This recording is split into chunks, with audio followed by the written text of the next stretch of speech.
প্রিয় শিক্ষার্থীবৃন্দু, আসসালামু আলাইকুম। আমরা বরাবর আজকে বয়েজ সেন্সের তৃতীয় ক্লাসে আসছি। প্রথম ও দ্বিতীয় ক্লাস আমাদের গত 2 দিন হয়েছে। যারা দেখো নাই তারা কমেন্টস বক্সে গিয়ে ক্লাসগুলো পাবে বা আমাদের ফেসবুক পেজে বা ইউটিউব চ্যানেলে পাবে, তোমরা দেখিয়ে দেবে। আজকে আমরা যে বিষয়টা তোমাদের সাথে আলোচনা করব, বিষয়টা হচ্ছে বয়েজ সেন্সের ফার্স্ট নাম্বার যে রুলসটা আমরা সাজাইছি হুম দিয়ে। সেন্টেন্স যদি হুম থাকে, হুম দিয়ে যদি প্রশ্নবোধক বাক্য করা হয়, প্রশ্ন করা হয়, তখন অ্যাক্টিভ থেকে প্যাসিভ ভয়েস আমরা কিভাবে করব? প্রিয় শিক্ষার্থীবৃন্দু, একটু খেয়াল করো, যারা ধারাবাহিক দেখবে তারা বুঝবে। একটা ক্লাস দেখে তো বুঝবে না, ওই কারণে যারা শর্টকাট ক্লাস দেখো, ওই কারণে আমরা প্রতিদিন দুটো দুটো রুলস করাই, যাতে করে তুমি প্রত্যেকটা দিন যদি এটা দেখো, কারো আজকে যদি কেউ দেখতে পারো, কেউ দেখো, তাহলে এই দুইটা রুলস তোমরা কি শিখবে। ওইখানে আমরা ছোট ছোট করে দেখাই, যাতে তোমরা পরবর্তী ক্লাসগুলো দেখলে এটা ইজি হয়ে যাবে।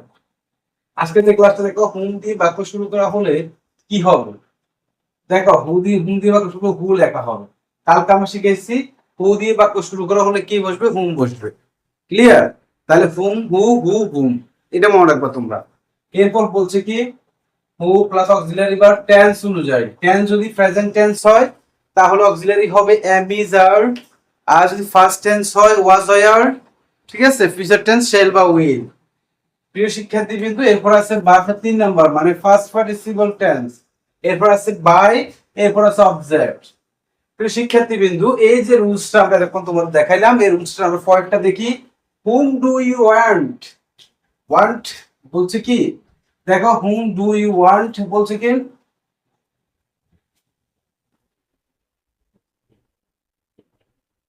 এখন আনসারটা কি হবে একটু খেয়াল করো। আনসারটা বলছে কি, হু দিয়ে লিখতে হবে। আনসার কি বলছে? হু দিয়ে। এই আমরা হুটা লিখলাম, দুটো লিখছি। এরপর অক্সিলারি ভার্ব দুটো কিসে আছে বাবু? দুটো আছে তোমার প্রেজেন্ট টেন্সে। দুটো আছে কিসে? প্রেজেন্ট টেন্সে। তাহলে এখানে হবে অক্সিলারি ইজ। প্রেজেন্ট টেন্সে কি? হু ইজ, উইস, উইস। এরপর হচ্ছে ভার্ব 3 নম্বর। আমার যে ওয়ান্টটা আছে, ওয়ান্টটা বি ওয়ান্টেড হয়ে যাবে, ইডি হয়ে যাবে। ঠিক আছে? তারপর বলছে কি, বাইটা লিখতে হবে। আমার বাইটা সূত্রে লিখলাম। এখানে বলছে কি, সাবজেক্ট অবজেক্ট যেটা আছে, এটা ইউটা কি? ইউ অবজেক্ট সাবজেক্ট সমান ইউ হবে। কেউ যদি না বুঝো একটু খেয়াল করো, আমাদের হুম থাকলে হু বসে, অক্সিলারি আমরা প্রেজেন্ট টেন্স ছিল ডু, ডু প্রেজেন্ট টেন্স ছিল, এই কারণে আমরা ইজ লিখছি। এরপর যে ভার্বের 3 নম্বর আছে, এরপর বাই বসাইছি, এরপর অবজেক্ট ফর্মটা বসিয়ে দিয়েছি। প্রিয় শিক্ষার্থী বিন্দু, একটু মনোযোগ দিলে তুমি কিন্তু ইজিলি, আমরা 5টা ক্লাসের মিলে বয়সটা শেষ করব। যদিও একটা ক্লাস শেষ করা যাইতো, কিন্তু আমরা ছোট ছোট করে দিতেছি, যাতে করে তোমরা প্রেসার কম হয় তোমাদের উপরে। আজকে তৃতীয় ক্লাস। যারা দুটো ক্লাস দেখো না, আবার বলি, তারা আমাদের ফেজে পাবে দুটো ক্লাস। হু ইজ, এরপর ভার্বের 3 নম্বর ফর্ম, এরপর বাই, এরপরে যাই অবজেক্ট ফর্ম। এরপর দেখো, ডাব্লিউএস কোশ্চেনের ক্ষেত্রে এই নিয়ম প্রযোজ্য থাকবে। যদি তোমার প্রশ্ন দেখো ডাব্লিউএস কোশ্চেন দিয়ে শুরু হয়েছে, এই ক্ষেত্রে ওই নিয়ম কি থাকবে? প্রযোজ্য থাকবে। নিয়ম প্রযোজ্য থাকবে বলতে কিরকম থাকবে দেখো। Where did you see him? Where did you see him, এখানে দেখা যাচ্ছে কি, where did you see him. খেয়াল করো, হোয়ার এখানে ডাব্লিউ, তাহলে এটা ডাব্লিউএস কোশ্চেন। এই হোয়ার দিয়ে প্রশ্ন করেছে, where did you see him, where did you see him. তোমার where did you see him করা হয়েছে, তাহলে আমার রুলস বলতেছে কি, ধরো প্রথমে এই হুটা এখানে যাও, ডাব্লিউএস কোশ্চেনটা, ডাব্লিউএস কোশ্চেনটা এটা হয়ে যাবে কি, rules according WS question. W where, হোয়ারটা বসে গেছে, যেটা দিয়ে প্রশ্ন করা হবে এটা বসে যাবে। ঠিক আছে?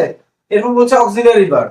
এখন দেখো, অক্সিলারিটা আমরা যদি এখানে ডিড দেখি, ডিডটা কি ফার্স্ট টেন্স না প্রেজেন্ট টেন্স? প্রিয় শিক্ষার্থী বিন্দু, ডিডটা হচ্ছে তোমাদের first tense. First tense auxiliary কি আছে? Was were. ওয়্যার লোগো ওয়্যার হবে না, ওয়্যার লোগো আছে ওয়্যার ওয়াজ। তারপর আছে আমাদের, বলছে কি একটা সাবজেক্ট আনবে।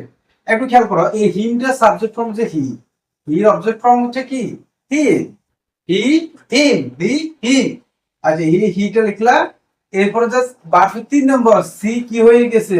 সিন হয়ে গেছে। সি হয়ে গেছে কি? সিন।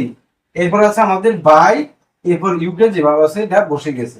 প্রিয় শিক্ষার্থী বিন্দু, এই রুলসটা তোমরা যদি বুঝো, বাড়িতে বাসায় তোমরা বেশি বেশি প্র্যাকটিস করবে এই রুলসের আলোকে।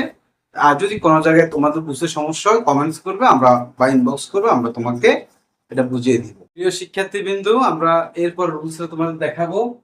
Imperative sentence. ইম্পারেটিভ সেন্টেন্সের ক্ষেত্রে কি হবে অ্যাক্টিভ থেকে প্যাসিভ পড়া ইমপ্লিমেন্টের ক্ষেত্রে যদি হ্যাঁ বোধক হয় তুমি লেট দিয়ে লিখবা, আর না বোধক হলে লেট নট দিয়ে লিখবা।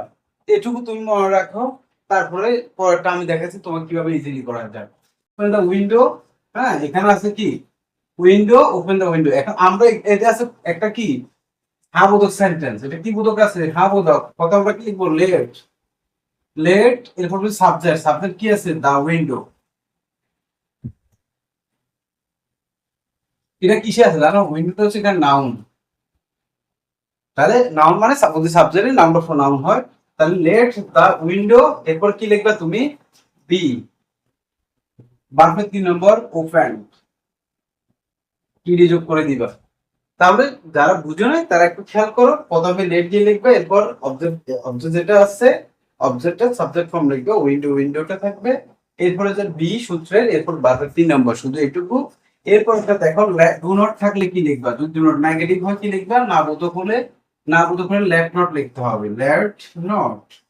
এরপরে যাই কি অবজেক্ট সাবজেক্ট দা ডোর, এরপর কি সূত্রের বি, আর সাউন্ডের 3 নম্বরের সাউন্ড সমস্যা নাই। তাহলে যারা বুঝো নাই একটু খেয়াল করো, যদি হা বোধক হয় তোমরা কি লিখবা লেট, আর না বোধক হলে লেট নট লিখবা। আর বাকিটা তো যেভাবে লিখছি অবজেক্টের সাবজেক্ট শুধু বিটা যোগ করবে আর বাকি 3 নাম্বার। ক্লিয়ার?